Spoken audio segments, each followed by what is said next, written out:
Welcome to the safe instructions. This guide will teach you everything you need to know in order to survive the night time in case you encounter the first section. When you first join the world, everything will seem normal. You need to look out for any noises during night time. Noises can include you also need to be aware of anything in the distance, and the fire can summon fire whenever it appears. Be sure to also look out for lightning bolts in the distance, as this can mean the fire has been there. Second section. If you think you have seen this creature in the distance, or hanging from trees, do not look at the creature at all. Do not sleep during the night time for even a second. If you do not follow these instructions, will get aggressive. Third section. If you happen to see this creature as face during night, make sure to not stare direct at it, since this can cause hallucinations. Place Lendium torches around your base to protect you from this entity. Caution, as there have been reports of burnt out torches. Fourth section. There have been reports of animals acting strange and having voided eyes. These animals are called skinwalkers, and the entity will be able to shape-shift into them at any time. In order to get rid of these shape-shifters, you can shoot them with a projectile or any weapon as long as you do not get close. Reports of local villagers or iron golems have been seen with similar behavior, so protect your villages. Fifth section. If you find that the creature has grown too strong, you can temporarily keep it away by finding the face entity during night time. Looking at it is not advised, but if you want the tear of a man, you will have to. Once you obtain this tear, you need to find a tower-like structure with a block known as the Tear Destroyer. Once you place the tear on this block, it will be destroyed, and you will be free from this nightmare for about 10 days, leaving you with plenty of time to prepare. You can summon this creature at your location manual by using the tear by itself during night time, but this is extremely risky, so not recommended. Final section. If the entity has begun to hunt you down, it is too late for destroying the tear. It will come for you, it will find you, it will kill you. But this is unlike, so there is nothing to worry about. Thank you for listening to the safe instructions, and have fun.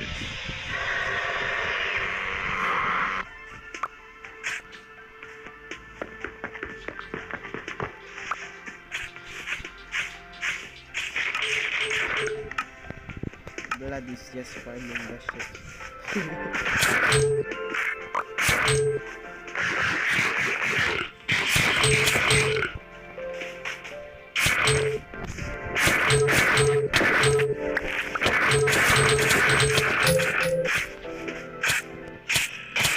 Nag-adapt na ako.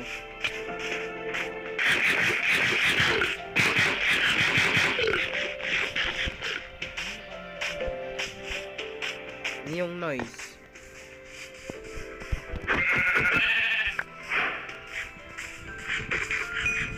Ito may keep. Pwede tayo mag-mine. But first we need a coal. Ayun, coals. Oh yeah, you can put it on your hand.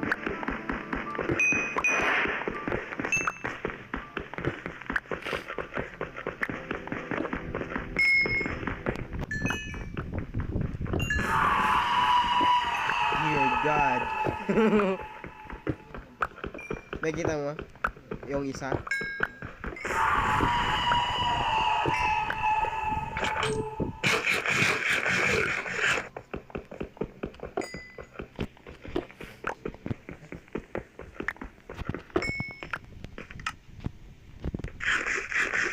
Oh no, that's such a shit. Oh no. Nakita nila sa crafting menu.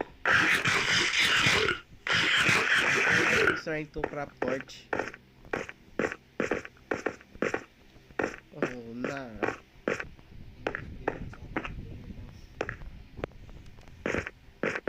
Lalagay ko na lang one idiot plays a horror mod.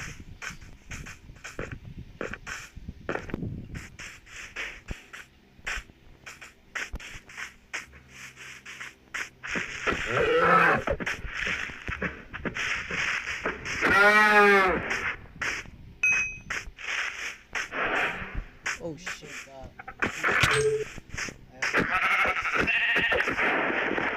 The man from the pub.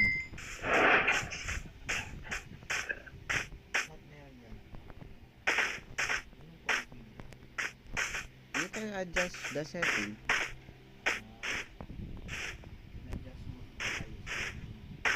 Ayun.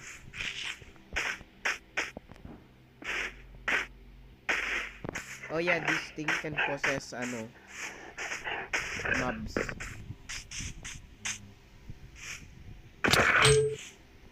Nasaan ka? Are you following me? Ay, obog. Naghiwalay nga.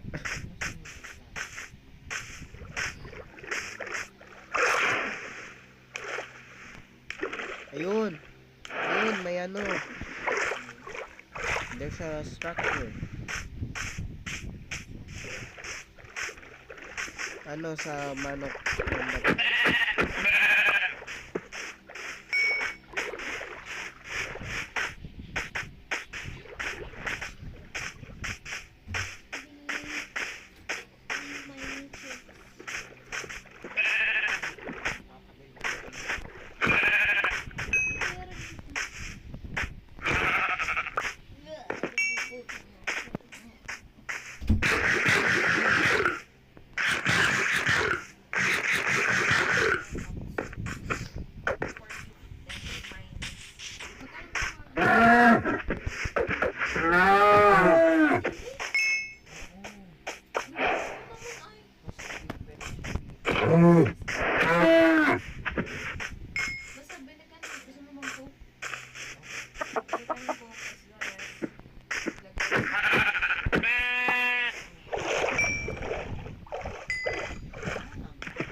May ilaw.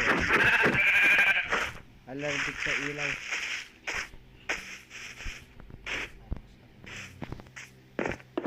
Okay, hold on. Meron pa itong structure eh.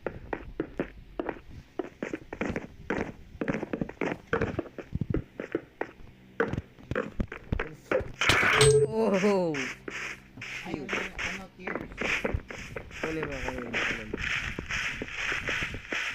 Oh dear God, we need to get to the village.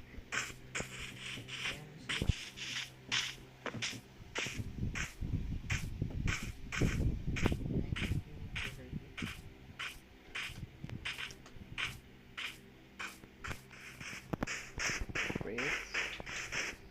I know we have the way, but it's right.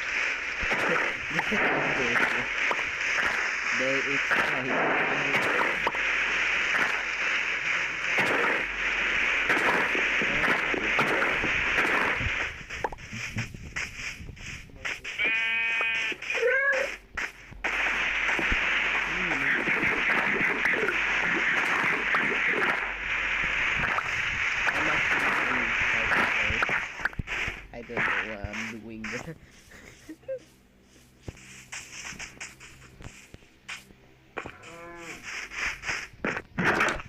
Ito yun.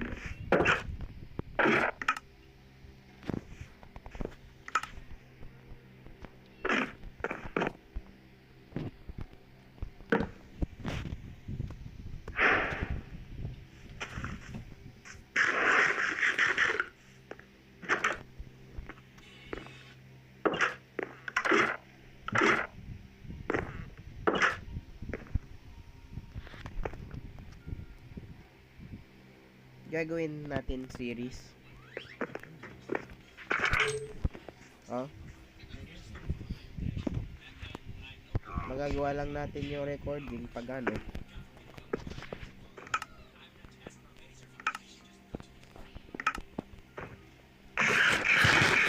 Wala.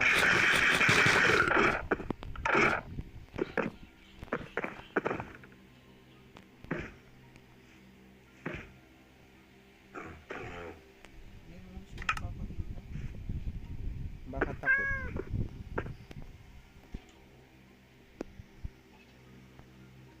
Maybe it's just a no-show. Coward.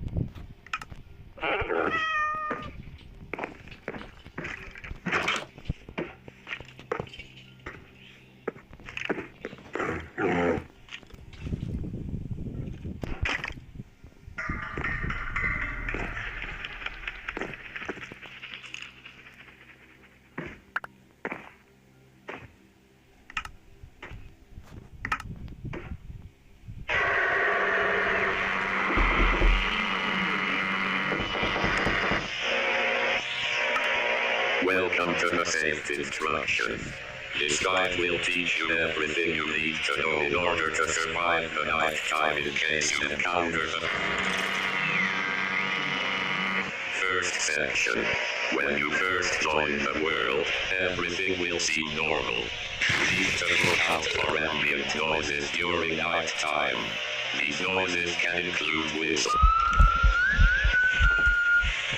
Also need to be aware of anything in the distance, as the can summon fog whenever it appears. Be sure to also look out for lightning bolts in the distance, as this can mean the fog has been there. Second section. If you think you have seen this creature in the distance or hanging from trees, do not look at the creature at all.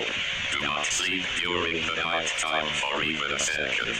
If you do not follow these instructions, will get aggressive. Third section. If you happen to see this creature escape during night, make sure to not stare direct at it, since this can cause hallucinations. Place plenty of torches around your base to protect you from this enemy. Caution, as there have been reports of burnt out torches. Fourth section. There have been reports of animals acting strange and having pointed eyes. These animals are called skinwalkers, and the enemy will be able to shape-shift into them at any time. In order to get rid of these shape-shifters, you can shoot them with a projectile or a weapon as long as you do not get close. Reports of local villagers or iron golems have been seen with similar behaviors, so protect your villages. Fifth section. If you find that the creature has grown too strong, you can temporarily keep it away by finding the face entity during night time. Looking at it is not advised, but if you want the tear of a man, you will have to. Once you obtain the tear, you need to find a tower-like structure with a block known as the Tear Destroyer. Once you place the tear on this block, it will be destroyed, and you will be freed from this nightmare for about 10 days, leaving you with plenty of time to prepare. Optional, you can summon this creature at your location manual by using the tear by itself during night time. But this is extremely risky, so not recommended. Final section. If the enemy has begun to hunt you down, it is too late for destroying the tear. It will come for you, it will find you, it will kill you. But this is unlikely, so there is nothing to worry about. Thank you for listening to the Safe Instructions, and have fun.